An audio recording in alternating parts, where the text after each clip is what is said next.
ఈ చిన్నారి పేరు శివమణి. వయసు 3 ఏళ్లు. కడప జిల్లా అట్లూరుకు చెందిన నర్సయ్య సులోచనల ముద్దుల కొడుకు. ఇంతకీ ఈ పిల్లాడి ప్రత్యేకత ఏంటనేదేగా మీ డౌట్.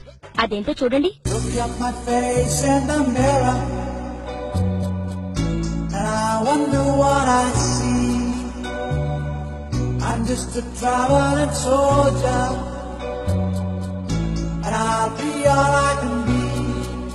కర్రసాము చేయాలంటే ఎంతో సాధన ఉండాలి.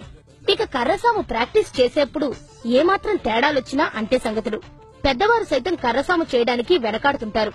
అలాంటిది సరిగ్గా కర్ర ఎత్తు కూడా లేని ఈ చిచ్చర పిడుగు ఏమాత్రం తడబడకుండా అవలీలగా సాము చేస్తూ అందర్నీ ఆశ్చర్యంలో ముంచెత్తుతున్నాడు.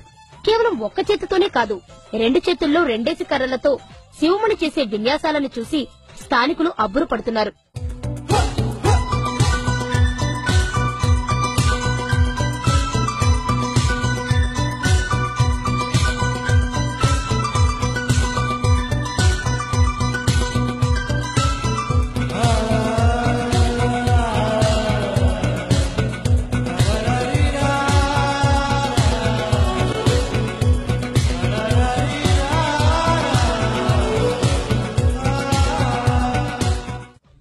ఇంత చిన్న వయసులోనే ఈ చిచ్చర పిడుగుకి ఈ విద్య ఎలా అబ్బిందబ్బా అనే డౌట్ వస్తుంది కదూ. మరేం లేదు, ఈ పిల్లాడి తండ్రి అందరికీ కర్రసాము నేర్పిస్తుంటాడు. అలా తన తండ్రిని చూసి ఈ బుడతడు కూడా కర్రసాము పట్ల ఆసక్తి పెంచుకున్నాడు.